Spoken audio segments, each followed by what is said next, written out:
मन भूल मत जइयो राधा रानी के चरण, मेरे मन भूल मत जइयो राधा रानी के चरण।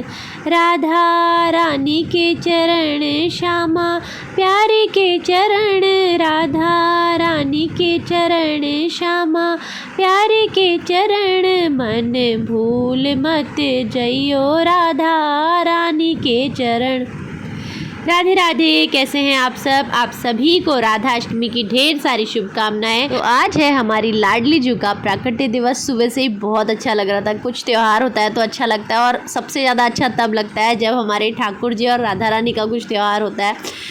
ठाकुर जी के भक्तों के लिए तो हर दिन त्यौहार है, बट जो राधा अष्टमी है, जन्माष्टमी है, वो बहुत ही स्पेशल होते हैं।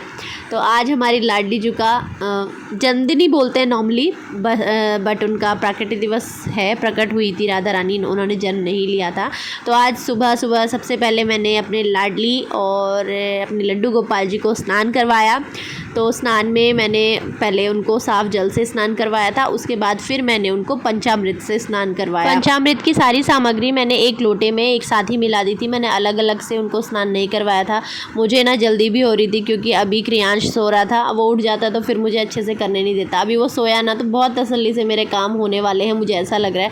बट वो कितनी देर तक सोएगा ये मुझे नहीं पता। तो चलिए, पंचामृत स्नान हो रहा है अभी हमारे लाडली लाल का। स्नान के बाद मैंने इनको मंदिर में विराजमान करवा दिया, और इन्होंने ब्लू कलर की पोशाक धारण की है, जैसे युगल सरकार ने पहनी है ना, सेम उसी कपड़े की ये भी बनी हुई थी। तो आज मैंने इनको यही पहना दी।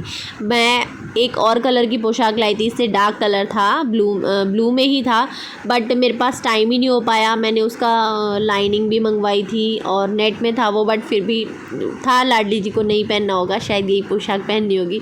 मेरे साथ जो चीज़ नहीं होती मैं फिर सोचती हूँ शायद इनकी इच्छा नहीं होगी, या जो इन्होंने करवाया, जो मैंने नहीं सोचा था, इन्हीं की इच्छा से हो रहा है जो हो रहा है। तो इनको मैंने ये वाली पोशाक धारण करवा दी, उसके साथ पिंक दुपट्टा पहनाया है, और इनका जो भी श्रृंगार था वो सब मैंने कर दिया है, और इनकी मांग में सिंदूर भी मैंने भर दिया है। आज के दिन लाडली जी का जितना मतलब हो सकता है श्रृंगार हम कर सकते हैं उतना करना चाहिए। वैसे तो लाडली लाल का रोज़ ही श्रृंगार करना चाहिए, अपने लड्डू गोपाल जी और लाडली का। इनको हमारे लड्डू गोपाल जी जो हैं, इनको भी श्रृंगार बहुत पसंद आता है, सजना धजना बहुत अच्छा लगता है उन्हें। तो आज हमारी लाडली का जो है बहुत अच्छे से श्रृंगार हो गया। और देखिए, ये मैं ना पायल लेके आई थी लाडली के लिए आज।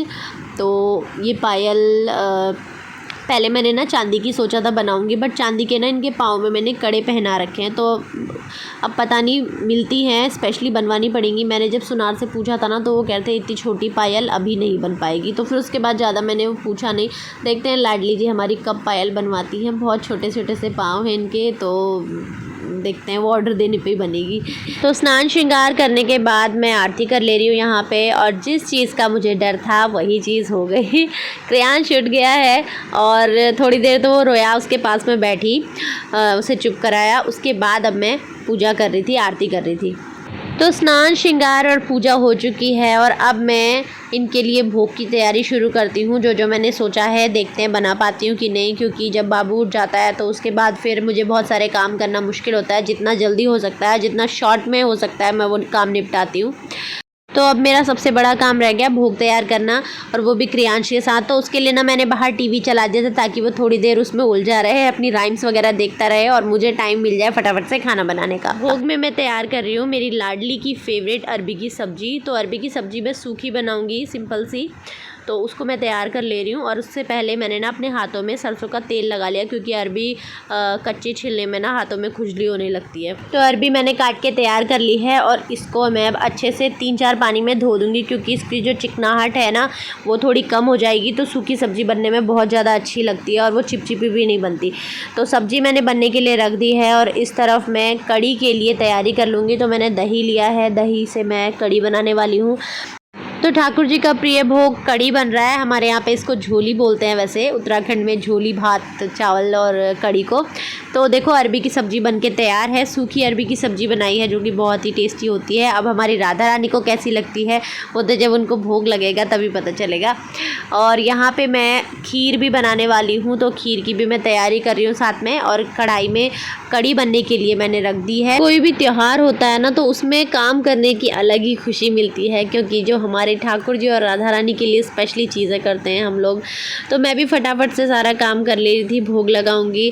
और आज ना मैंने फ़ास्ट भी रखा था। फ़ास्ट मैंने सुबह से रखा, अभी मैंने कुछ खाया नहीं है, तो मैं ना दिन तक ही फ़ास्ट रखूँगी। जब ठाकुर जी राधा रानी को भोग लग जाएगा उसके बाद मैं भी खाना खा लूँगी, क्योंकि मुझे ना मेडिसिन लेनी होती है। तो सुबह की तो मैं स्किप कर सकती हूँ, तो सुबह की दिन में ले लूँगी। इसलिए मैंने सोचा कि मैं दिन में 12-1 बजे जब भी लाडो को भोग लग जाएगा 12 बजे पूजा के बाद, उसके बाद मैं खाना खाऊँगी। तो और वैसे तो हम अगले दिन ही अपना फ़ास्ट खोलते हैं, जैसे कि जन्माष्टमी का हम लोग पूरा व्रत रखते हैं उसी तरीके से। बट अभी कुछ प्रॉब्लम की वजह से मुझे मेडिसिन लेनी होती है, इसलिए मैंने फ़ास्ट पूरा नहीं रखा है।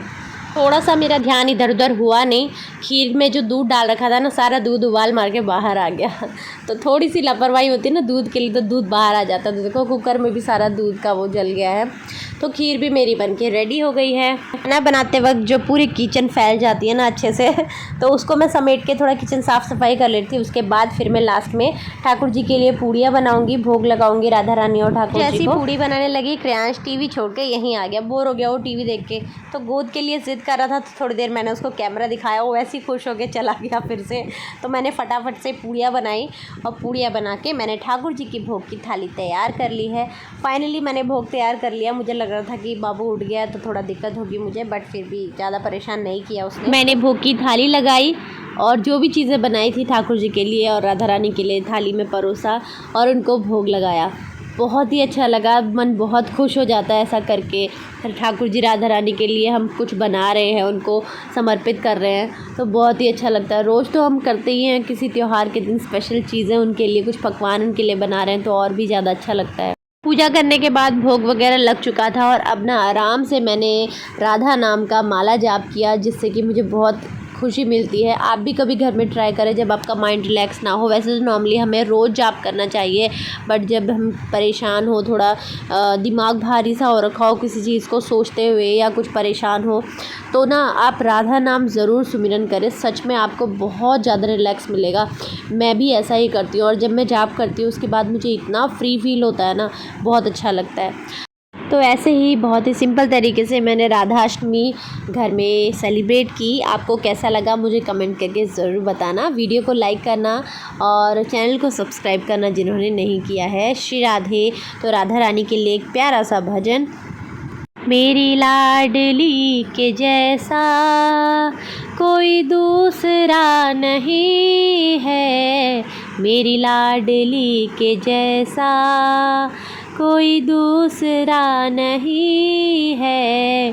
जहाँ बरसे कृपा हर पल, जहाँ बरसे कृपा हर पल, बरसाना वो यही है। मेरी लाडली के जैसा कोई दूसरा नहीं है, मेरी लाडली के जैसा कोई दूसरा नहीं है। श्री राधे।